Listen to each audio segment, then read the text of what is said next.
हम सुनेंगे गजासुर की तपस्या बल प्राप्ति और उसका अत्याचार, शिव द्वारा उसका वध, उसकी प्रार्थना से शिव का उसका चर्म धारण करना और कृत्तिवासा नाम से विख्यात होना तथा कृत्तिवासेश्वर लिंग की स्थापना करना।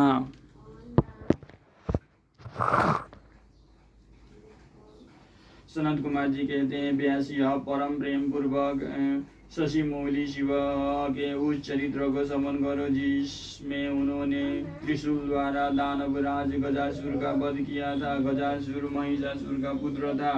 अब उसने सुना कि देवताओं से प्रेरित होकर देवी ने मेरे पिता को मार दिया था। तब उसका बदला लेने की भावना से उसने घोर तप किया। उसने तप की ज्वाला से सब जलने लगे। देवताओं ने जाकर ब्रह्मा जी से अपना दुख कहा। तब ब्रह्मा जी ने उसके सामने प्रकट होकर उनसे प्रार्थना अनुसार उसे वरदान दे दिया कि वो काम के बस होने वाले किसी भी स्त्री या पुरुष से नहीं मरेगा। महाबली और सबके अजय होगा। वर पाकर वो गर्भ में भर गया। सब दिशाओं तथा सब लोग पालों के स्थानों पर उसने अधिकार कर लिया। अंत में भगवान शंकर की राजधानी आनंदवन काशी में जाकर वो सबको सताने लगा। देवताओं ने भगवान शंकर से प्रार्थना की, शंकर काम विजयी है ही।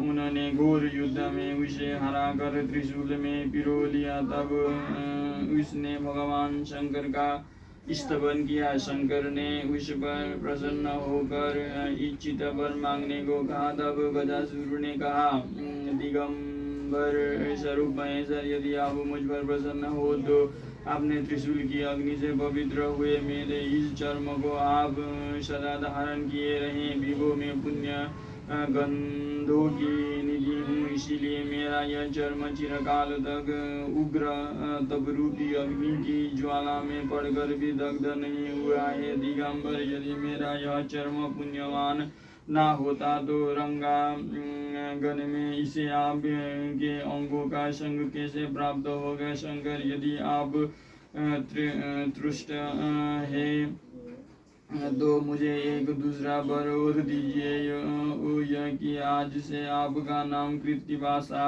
विख्यात हो जाए। सनत कुमार जी कहते हैं, मुने गजासुर की बात सुनकर भक्त वत्सल शंकर ने परम प्रसन्नता पूर्वक महिषासुर नंदन गज से कहा, तथास्तु, अच्छा ऐसा ही होगा। तदनंद प्रसन्नात्मा भक्त प्रिय महेश उस दाना गज से जिसको मन भक्ति के कारण निर्मल हो गया था पुनः बोले। ईश्वर ने कहा, दानवराज, तेरा यह पावन शरीर मेरे इस मुक्ति साधक क्षेत्र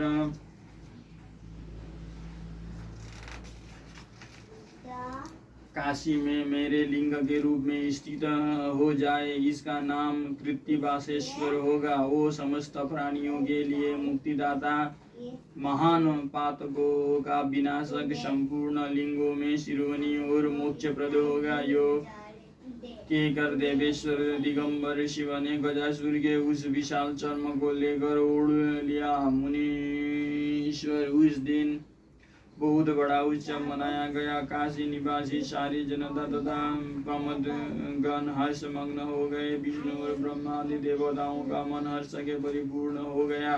वे हाथ जोड़कर महेश्वर को नमस्कार करके उनकी स्तुति करने लगे। अगले अध्याय में पढ़ेंगे इंदु विनिंग्राद नामक दैत्य का व्याघ्र रूप से शिव भक्त पर आक्रमण करने की विचार और शिव द्वारा उसका वध।